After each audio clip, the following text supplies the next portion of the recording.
Okay, hello everyone, and welcome to the conference of the Young Climate Collaboration Berlin. It's great to see so many of you on Zoom and on GatherTown. I know that the weather is really great in Berlin. I hope it's great wherever you may be as well. So thank you so much for taking the time to be with us today and talk about a really important topic, which is climate change. I know that many of you are active in the fight against climate change already, so it's great that we'll be learning a lot from you today. If you are not, that is completely fine as well, because we are here to get inspired by each other and learn from each other. So whatever point you come from, it's just great to have you here. Today's conference is part of the Young Climate Collaboration Berlin, short YCCB. So whenever I talk about YCCB now, you know what I mean. This project is part of the Berlin Senate for Environment, Transport and Climate Protection, and we focus on 6 focal topics, which are buildings and urban development, private households and consumption, energy, transport, economy, and adaptation to the consequences of climate change. And the whole point of YCCB is to bring together young people like you, young people who are involved in climate action or want to be involved from all over Europe to kind of just learn from each other and exchange opinions. Because after all, we as young people are the people who will have to live with the consequences of climate change. So it's great to see that so many of you have already chosen to become active against it or are planning to do so. A few words on what YCCB has done so far, because we are a lot more than just this conference. We've been running an Instagram account for the past 4 months, so check us out at YCC Berlin on Instagram. And we also have 6 campus talks in the past with experts on each of the YCCB focal topics. If you want to watch those talks, check out the YCC website on this website of the Berlin Senate, or if you're on GatherTown, there's also an option to watch them in the library. If you have no idea what YCCB is and you've never heard of us before, that is completely fine as well, because the best part of it is still coming up. This conference is definitely the most exciting part of it. As we would say in German, it's the cherry on top of the cake. So you are here for the best part of it, and I really hope that you will stay with us until the end. Now, before I do any more talking, I'll quickly introduce myself. So my name is Katarina, and I'm one of the 6 media agents who are for YCCB. Now, who are media agents? We are a team of voluntary students and young professionals. We're all based in Berlin, but we're from all over the world, really. And we have been running the YCCB Instagram account for the past month. So if you check that out, it's us who are behind this account. I'm super honored to be moderating this conference today, and I'm honestly really looking forward to learn from all of your ideas and hear all your views. So now I will give you a brief overview over the program. Today, after 2 really exciting keynote speakers, we will start the workshop day. So today is the workshop day. There will be 3 workshops with 2 YCCB topics each. So one workshop is on energy and economy. One workshop is on buildings and urban development and adaptation to climate change. And then there's one workshop on private households and consumption and transport. You've probably all picked your workshops, and then at 11 o'clock you will meet up in the workshop rooms on GatherTown. The workshops are run by our wonderful partner Kipppunkt Kollektiv, and don't worry, they will tell you everything on where you have to go after I finish. The workshops run until 5 p.m. today, so it's gonna be a really long day, but there will be a lunch break at 1:45. What happens during those workshops? I'm sure Kipppunkt Kollektiv will tell you all about this, but just a brief overview. So in a first phase, you'll get to learn from experts on your chosen topics, and these experts will also give you feedback on the ideas that you kind of come up with to solve these problems. And then in the second phase, you get together with the whole conference, you exchange those ideas, and you get even more feedback. And then in the third phase of those workshops, you all come together and you decide on the claims that you want to formulate for a document. And this is where it gets really exciting. This is where you really get a say, because the exciting part is that tomorrow at the end of the conference, our special guest will be the Berlin Senator for Environment, Transport and Climate Protection, Mrs. Regine Günther, who is also currently an EU climate ambassador. And she has taken the time to be here. By the way, senators are really busy, but she has taken the time to be here with us and listen to you and to your claims. So the ideas that you come up today in the workshops will be delivered directly to the Senate, and Mrs. Günther will then also react to them in our call. So as you can imagine, this is that's the most exciting part of the conference. So make sure you are still with us tomorrow at 4 p.m. Tomorrow is going to be a really exciting day, regardless of that as well, because we also have the big YCCB simulation game coming up. Maybe you've already taken part in simulation games, for example, Model UN or Model EU. If you've never done that, that is completely fine. Don't panic, because you will learn everything that you need to know tomorrow. We'll be simulating 3 fictional countries that are neighbors, and each country will have members of government, CEOs, and climate activists, and that will be you guys. So you will get to make important decisions on climate policies and see how they pan out and how they really influence the world climate, but also, for example, your local economy. And I can promise you that's going to be a huge challenge, because in climate policies, there's a lot of different players and they all have different viewpoints, and it might not be as easy as we think. So it's going to be a very challenging task, but who knows, maybe you find the solution to climate change that none of the politicians have found so far. So good luck for that. And I think it's also going to be a really fun experience. So make sure you join us tomorrow at 9:45 in the morning. And then afterwards, please do stay for the grand finale with Senator Günther at 4 p.m, where you get to deliver your claims, and some of you will actually get to present in the live stream. I hope that this conference also allows you to meet some interesting people. I know it's been a couple of really tough months, basically a tough year, and it's been hard to kind of see new faces. So I really hope that maybe you make some nice connection, make some new friends. That's all what YCCB is about, really. Now, before I hand the word over to our 2 amazing keynote speakers, a few words on the technical side of things. If you've signed up to the event, you should currently be in the plenary hall on GatherTown watching the live stream. GatherTown is where most of the event will take place, except for the simulation game, which will be on Zoom. But if you're on GatherTown, there'll be a link shared tomorrow morning in the plenary hall, so you'll get there to the simulation game, don't worry. In your free time, take the opportunity and walk around GatherTown. There's lots to see. You can also, with your avatar, kind of get close to each other and actually talk via video chat. And one place that I would definitely recommend checking out is the library. The library can be found in the lobby, and the lobby is the kind of green grassy space that you walk through to get to the plenary hall. And in a corner of the lobby is the library. And in the middle of the library is a big table. And I would really recommend you go there because that's where our feedback form is. And we really, really need your feedback to improve future conferences and know what you like, what you didn't like. So if you're already bored out of your mind, please tell us, because that is a problem. So we can fix it for the next conference. So please do check out the feedback form. You can do it sometime over the next 2 days, maybe in a break. And there's also the Padlet, where you have the chance to introduce yourself and see who else is participating in the conference.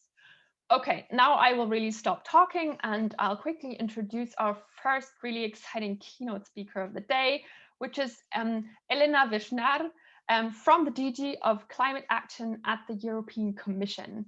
So Elena speaks to us from Brussels.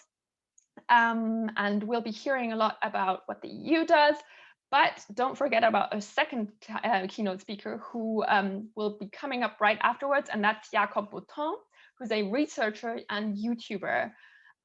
So we have really 2 really exciting talks coming up, and Elena will go first. A few words on Elena. She is originally from Slovakia, but has been working in Brussels for the Commission for the past 15 years. And during those 15 years, she's worked on topics around environment, energy, mobility, and climate. And so she really has a lot of experience in this kind of climate policy field. She's currently the head of the unit for climate adaptation at the DG for Climate Action. And today she's brought us some very personal insights from her daily work on what the EU is doing for climate neutrality, what it can do, but also where its limits are and where we might have to think more radical. And this is the really interesting part. She's also going to talk about which role young people can play in on this pathway to climate neutrality. So personally, I'm really excited to hear what Elena has to say. So why don't you go ahead, Elena? Thank you very much, Katharina, and I'm really pleased to be here with you.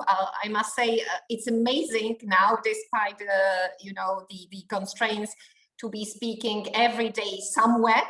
This wouldn't be the case in the past, to reach out to different communities. But let's get started. First of all, next week I will turn 45. And during my lifetime, 60% of greenhouse gases have been added to the atmosphere. So this is really huge, and it means a lot in terms of the environment I look at around.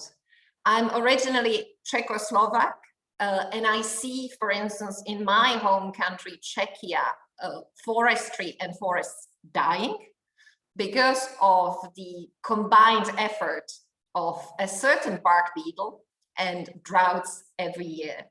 As a student, I used to go to Spain and to once experience the Gota Fria. A lot of water, pours in one location immediately, but it has been a phenomenon of 1 in 20, 1 in 50 years. And apparently this happens now every year.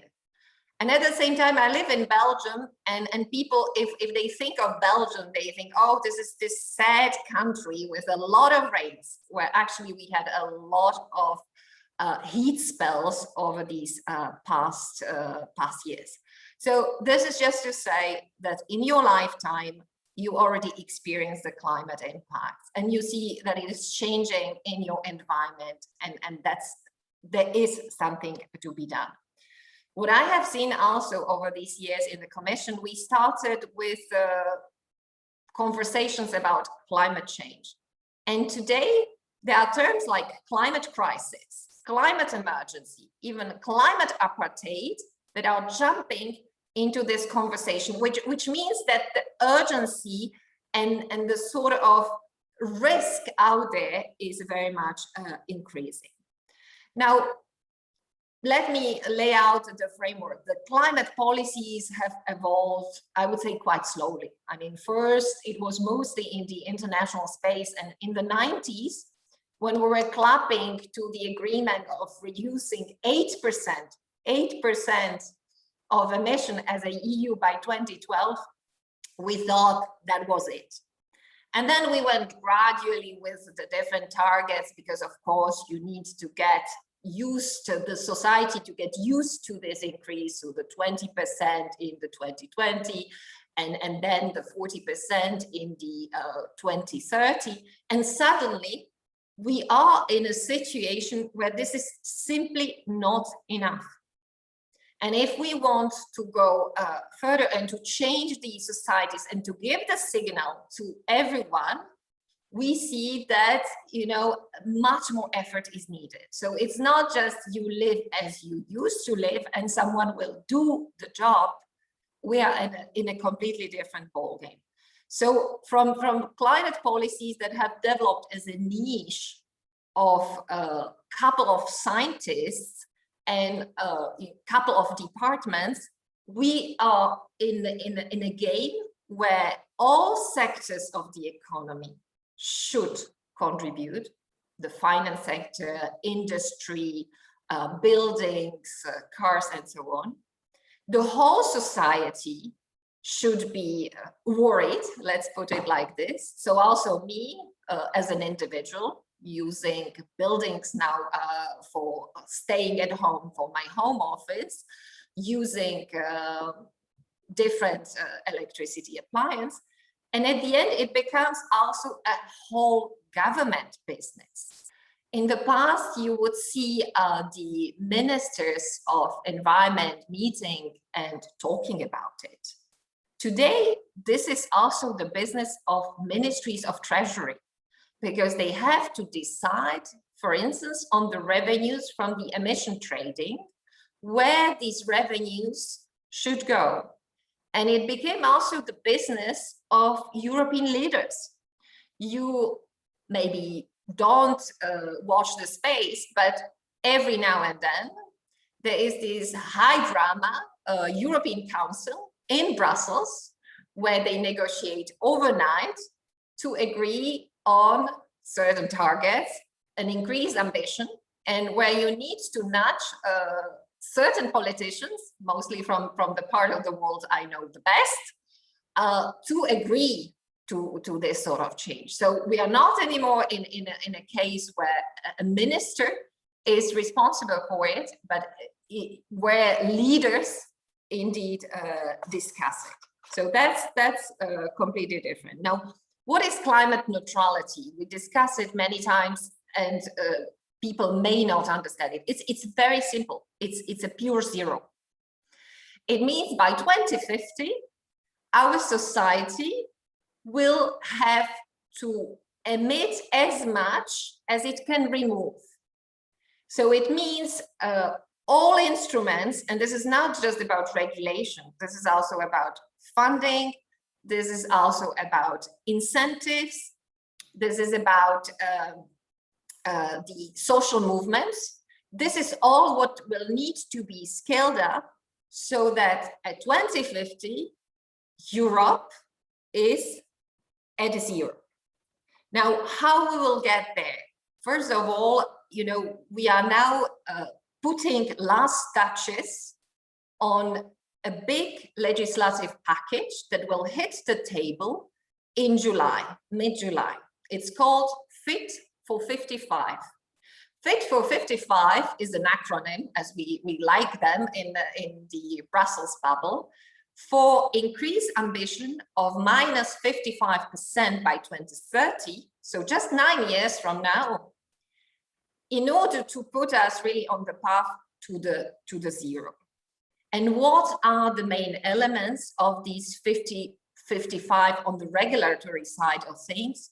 Well, first of all, we already for several years, we regulate emissions from industrial installations. So at least 12,000 installations are covered by a cap and trade system. It means you put a cap, you know, you reduce the cap of emissions and you allow the entities to trade the allowances. So how much do I emit? I have to surrender allowances for my emissions. And there's a whole market that has been now developed. It means that the carbon has a price and carbon as an externality is being traded. Now, at the beginning in 2006-07, the price has been extremely modest. We would talk about a few euros per ton. And so the pollution had almost no price.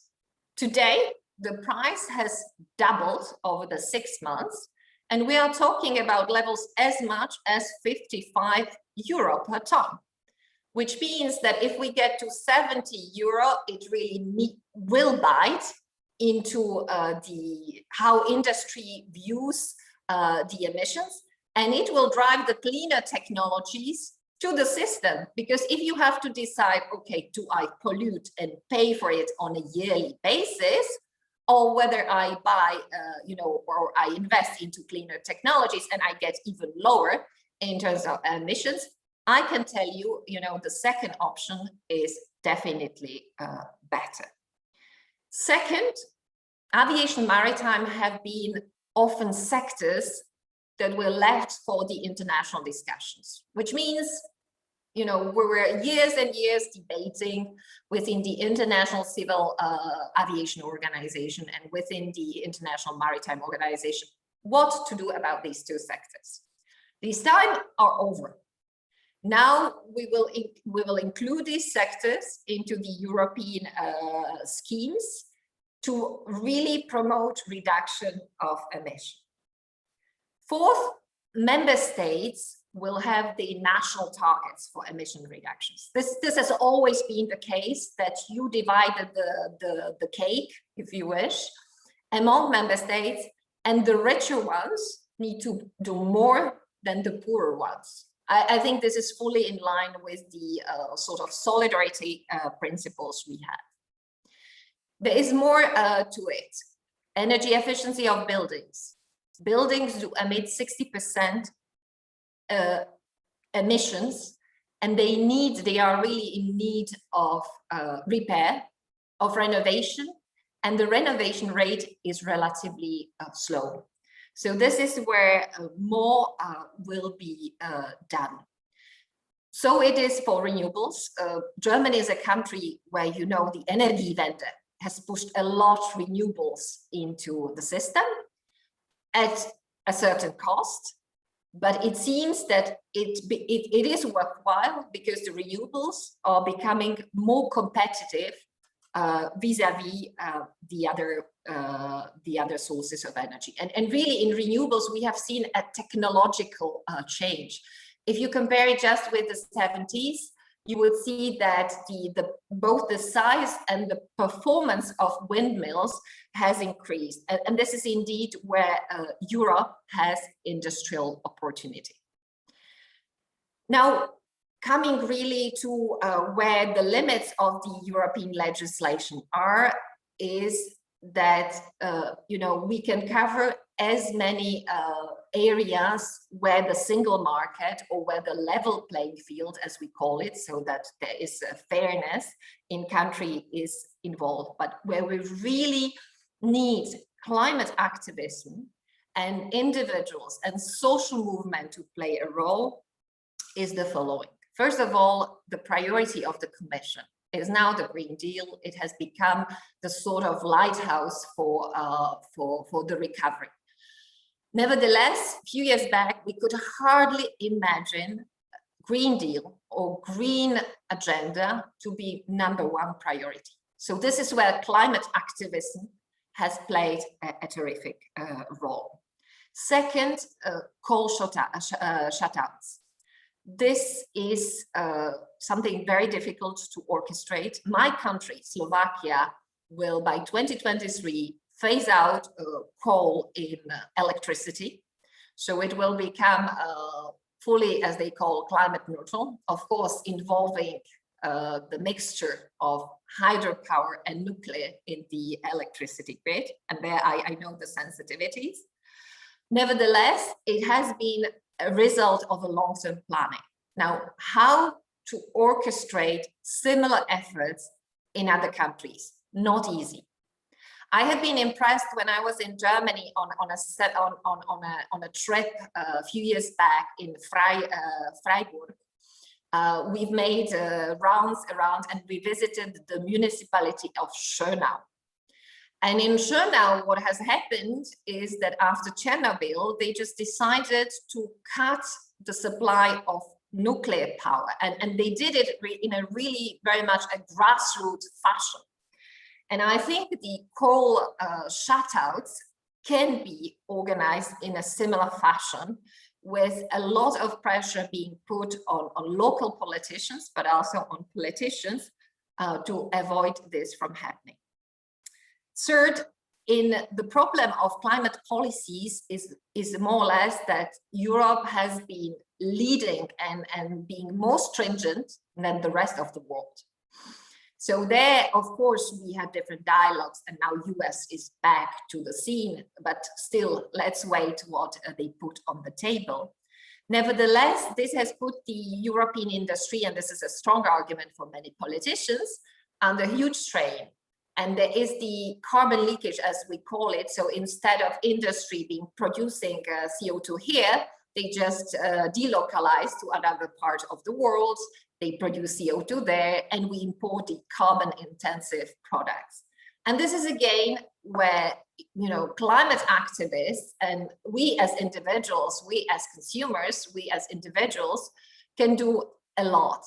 And this is also where we can, you know, I wouldn't say educate, but talk to our friends, talk to our, you know, communities all about that. Fourth, combating disinformation. You can't believe how much hoax is out there when it comes to climate action, how much misinformation, fake news are circulating on YouTube, for instance, or on social media.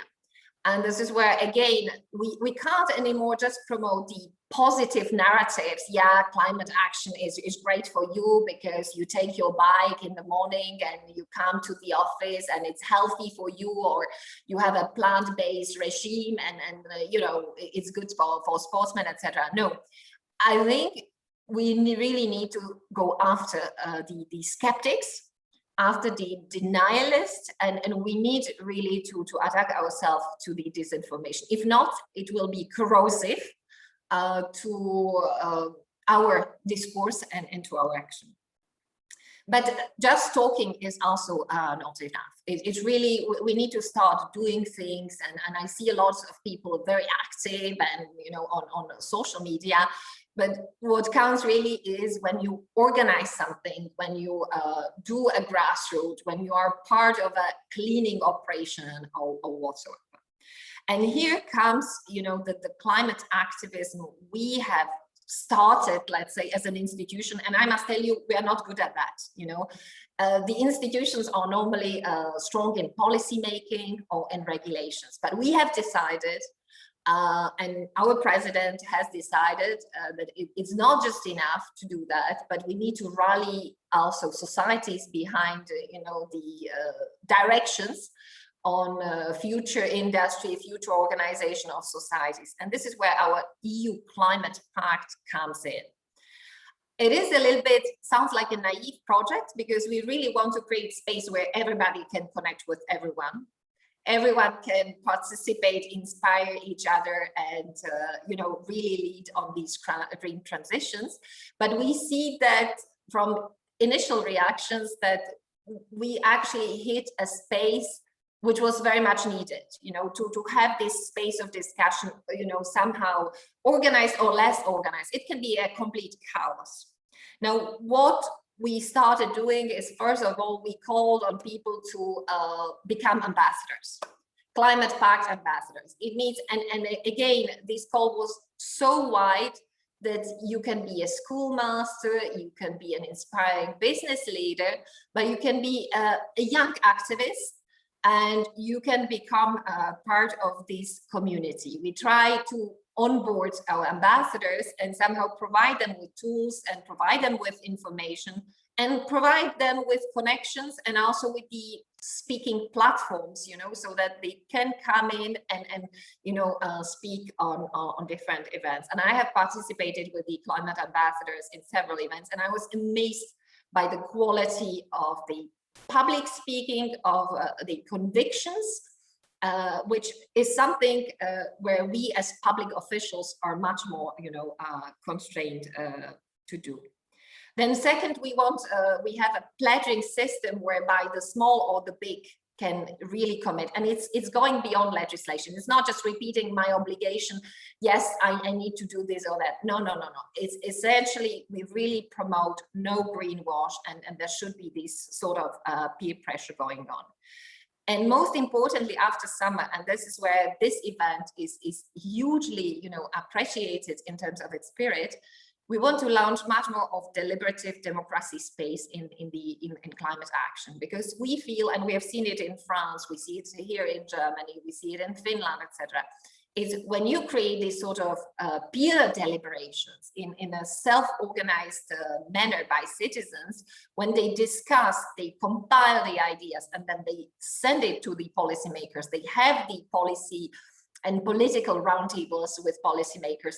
This is where these ideas, recommendations, you know, become closer, and when they can be really put really in praxis in the policy. So very much in short, as you could see, we started with a rather technocratic legislation making, which was extremely technical and, you know, targeted at several players of the economy, towards something that is a societal challenge, and it is here to stay for you know, on us on a continuous basis. This will not go away. Climate change is not going away. So every single generation needs to start, you know, internalizing this constraint, but also seeking the opportunities and the benefits it brings to our lives.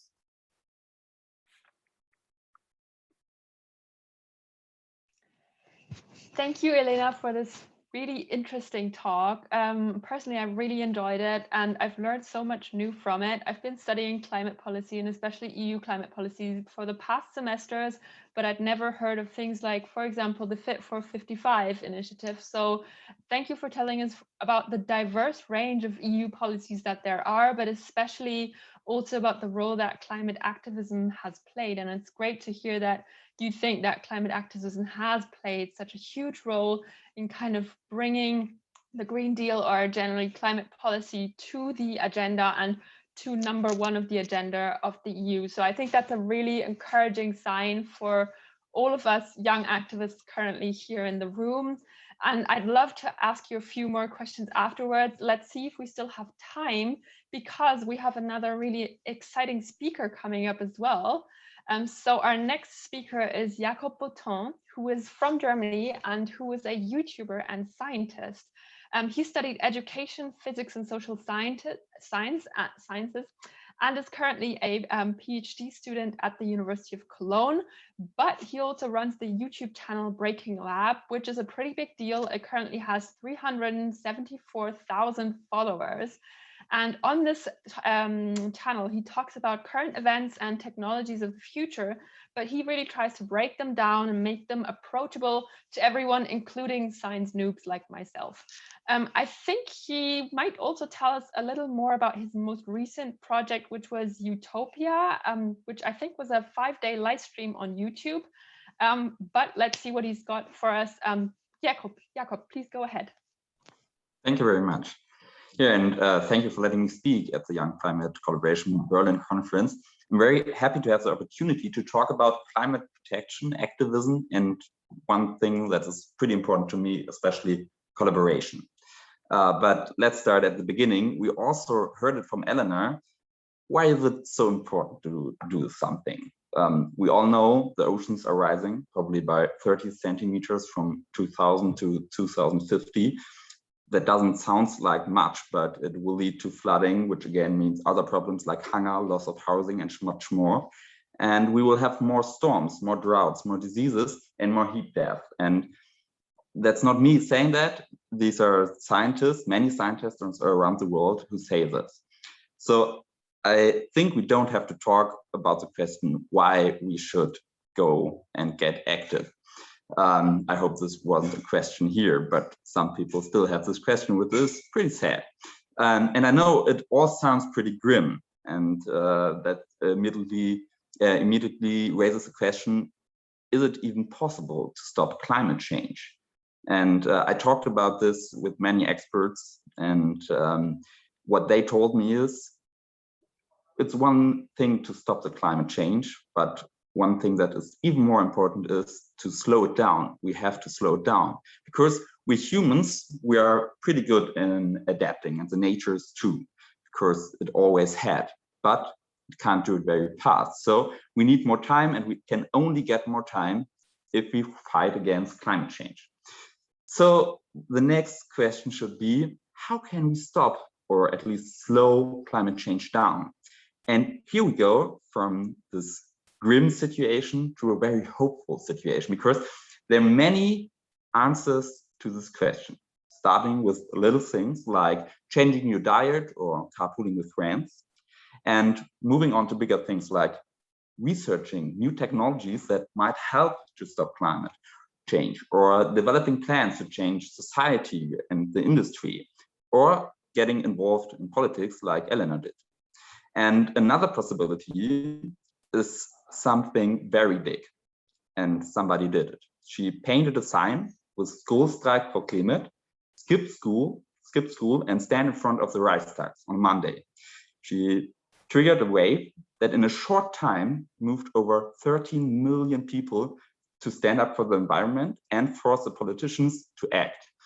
And of course, I'm talking about Greta Thunberg, and of course, not everybody has to be Greta Thunberg, but, and this is very important, I think, everyone has the potential to be a little bit like Greta. And if you're completely honest, each of you is already a little bit like her, because each of you is doing something for climate. And this is great and important, because that's the only way we can create change. And just like in Greta's situation, this can be local at first. In her case, the first changes were in Sweden, and it went really well, and it got speed up and went all over Europe and then all over the world. And I think you're sitting in Berlin, which is probably the most suitable city in Germany for taking steps and bringing some change. So the conditions are very good, and you really have the chance to change something. All you have to do now is start, but you probably already know this. So after this little beginning, I would like to briefly tell you about my experience with this topic. And I know it was a little bit rude that I didn't introduce myself at the beginning. I know many speakers do this at the beginning, but I thought the other points were way more important. So let me start. My name is Jacob. I do research at the University of Cologne, and I'm also a YouTuber, to be more precise, a science YouTuber. And on my channel, Breaking Lab, I talk a lot about technologies for the future and about news from science. And this leads to climate protection all the time, because it's the most important topic of our time. And there are many things happening in science and new developments in technologies that are coming up to protect our climate and our environment. However, even if I talk a lot about this, I wouldn't describe myself as a climate change activist. Not because I don't believe in environmental protection, and I try to take small steps myself. I've changed my eating habits, I shop more consciously, and I take the train a lot. I don't use the flight if I can take a ride with the train. This is all great, but on the other hand, I don't know if that's enough to be a climate protector. And I'm not sure if I really want this shitstorm when I say I'm a climate activist. So that's a pity. And actually, I think it's a shame. I don't think that I'm ashamed. I really hope I'm not. I'm trying my best, as I told you. But I think it's a shame that many people are held back by the fear of not doing everything right and being criticized for it. And as a result, many people don't change anything. And I think it's also a shame that far too often we don't work together on solutions, and instead just tending to point the finger at each other if anybody does a mistake. And here we come to the topic of collaboration, which is mentioned at the very beginning and which is very important to me. It was out of this frustration about this shaming that I founded Utopia. Utopia is a 5-day live event where people come together that you don't tend to bring together with climate protection. For example, maybe you know him, Jonas Ems, a German YouTuber, who's best known for his format Krass Klassenfahrt, in which young people party a lot, drive nice cars, and fly to islands to spend their holidays. Or people like Günther Jauch, a German TV host who's known for collecting old cars that are less environmentally friendly. But all the people that came together there moved under a dome for 5 days, live streaming the whole time and showing how everybody can do something about climate change with small steps. And by moving under a dome, I mean sleeping there, having cameras pointed all the time at them, and often sleep less than 4 hours a day because the show must go on. So Utopia was the biggest live stream on the topic of environmental protection in 2020, according to YouTube.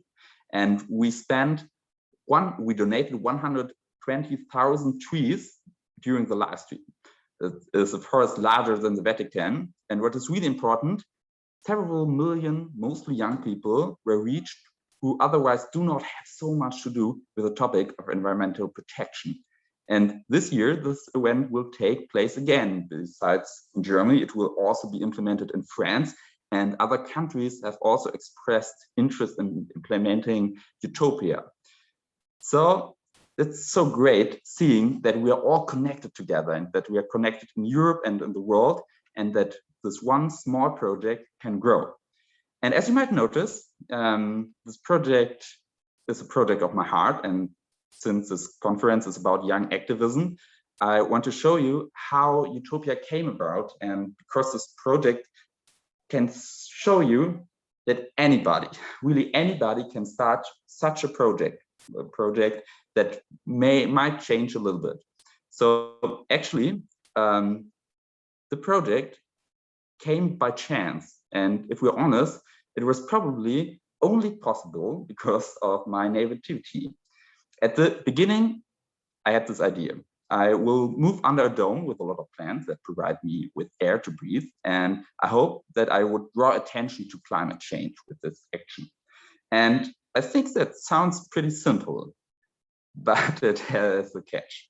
After some research and discussing with several experts, it became pretty clear you can't create an artificial biotope that easily.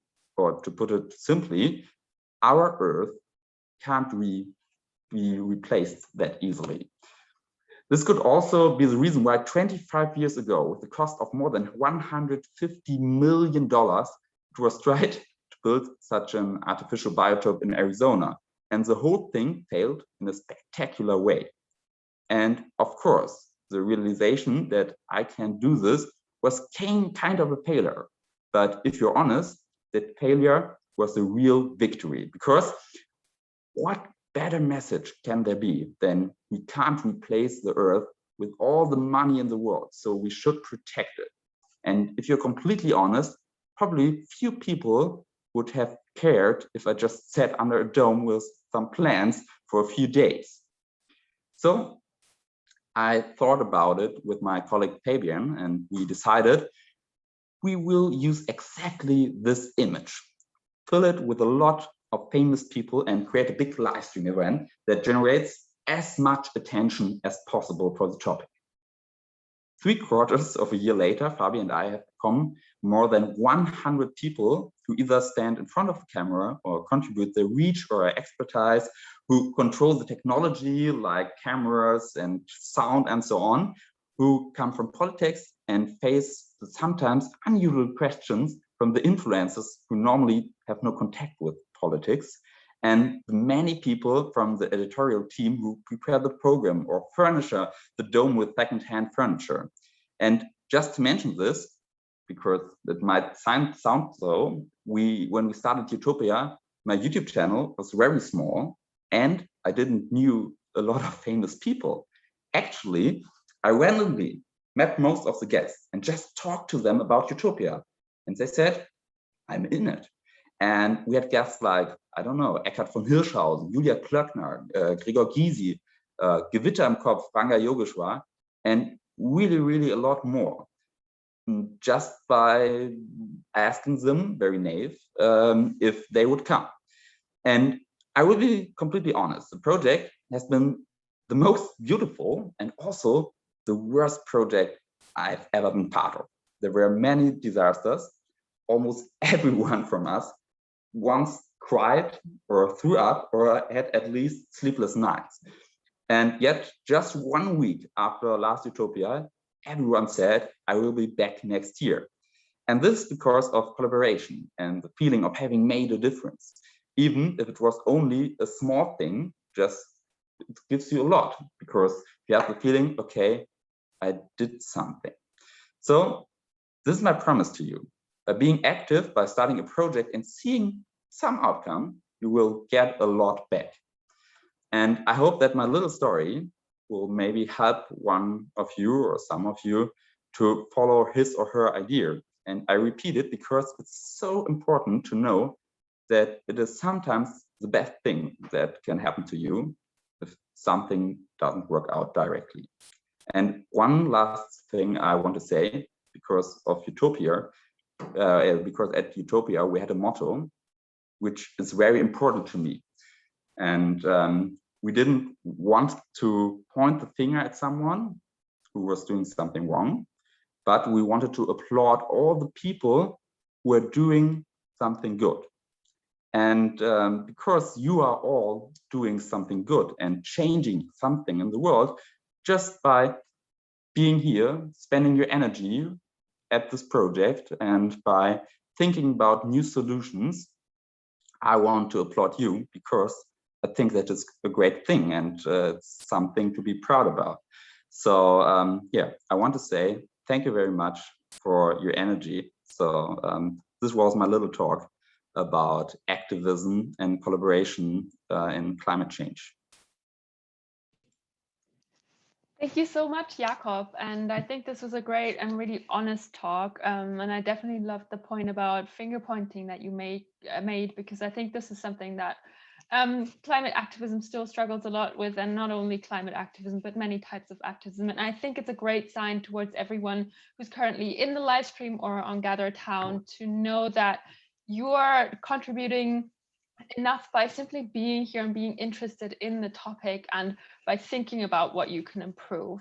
I think we're a little low on time, so there's just one question that I would really like to ask you, Jakob, which is, we've been talking about a lot about what young people are doing and what young people can do, but in the end it feels like a lot of the decisions are still made in politics. And so I was wondering, what do you think politics and politicians can really learn from young people?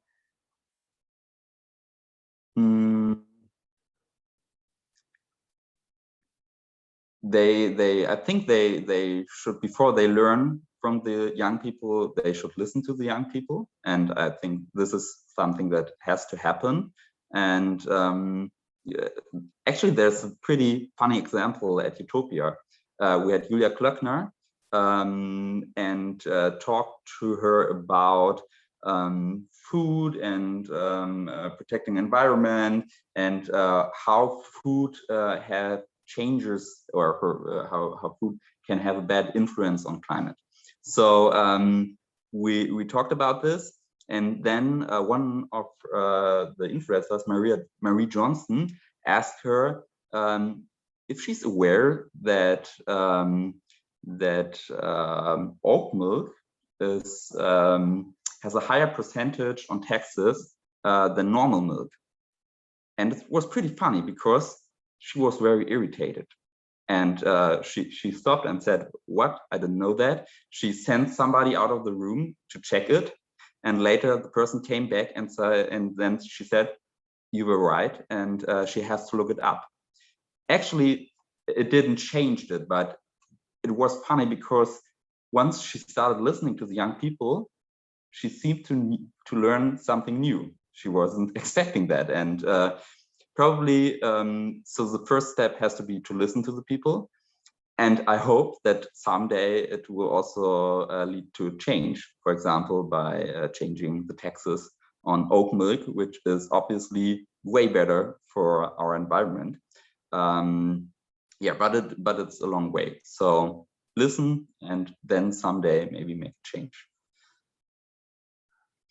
Thank you, Jakob. And before we continue, maybe I'll just quickly play this question along to Elena.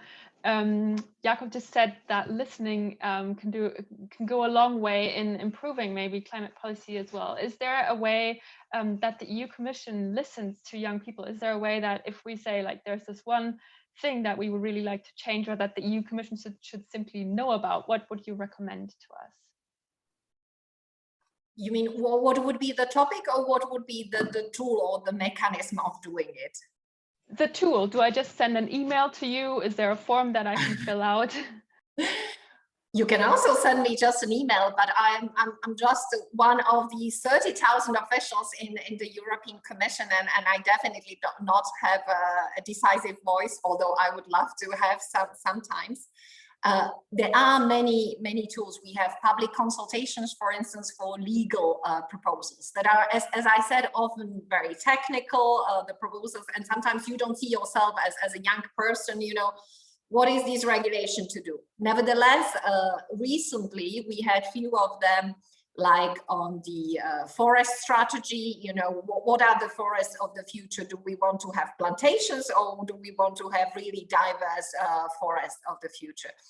On the, you know, education, etc. So public consultation, definitely good. Mobilize, you know, don't go as individual, me, Katarina, or me, Jacob. Really mobilize, you know, connect, collaborate. I think these are the right words. Write to the politicians, definitely, you know, rally behind a topic and argue for it. Sometimes what I see in the submissions is that they are very emotionally charged, but they are less factually underpinned. And I hear here that really youth is already, there are scientists, there are students of, you know, environmental economics, etc.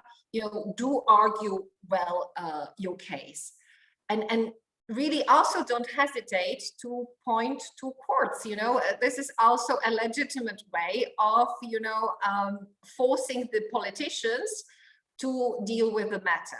Start with the local politicians. Very important. What I have seen in the climate sphere is that when member states are sleepy on or sleepwalking on climate policies, the local mayors or local authorities are much more active. So hand it over to the one you know, to a face you know, and to where you know you can see also the change and the impact in real life. So, and of course, we have seen also mobilization by the citizen initiative. Again, there you need to rally among member states, but I see with social media and that's not that difficult to coordinate. And as part of this climate pact, as I mentioned, the deliberative democracy would be an occasion to point to some of these anomalies that also Jacob has highlighted. The taxation system is very much the sort of national matter, but I see it's a very powerful tool on consumers' preferences. And you sometimes don't understand why a good, you know, product or better product is more taxed, or to the contrary, why the aviation kerosene, which is a fuel for aviation, is not taxed at all. So these are a few possibilities, but definitely the best way is to mobilize, to rally, to represent a group view instead of just an individualized submission, and argue your case. Thank you so much. And I think that's a great closing word. I love that you kind of emphasized collaboration and coming together, because that is what YCCB is about, and that is why we are here today. And I would say that this is a good point to continue towards the workshops. So now it's time for the workshops, and this is also sadly the place where we have to say goodbye to all our guests in the live stream on YouTube that have been watching this event so far via the live stream. The workshops are in Gathertown, so they will not be live streamed. But there will be a next live stream tomorrow at 4 p.m. when we deliver our claims to Senator Günther. So please visit us then again. And of course, we'd love to see you at future events as well. And thank you all so much for sharing your time with us. For everyone who's on Gathertown, we now continue to our wonderful facilitators at Kipppunkt Kollektiv. But before we do so, I would just really like to express my thanks to Elena and Jakob, who've done a great job at introducing us to the topic. And it was so great having you as guests in our live stream. And I'd love to hear more about from you. But now, unfortunately, it is time, or fortunately for the participants who will get lots of more input from our experts now.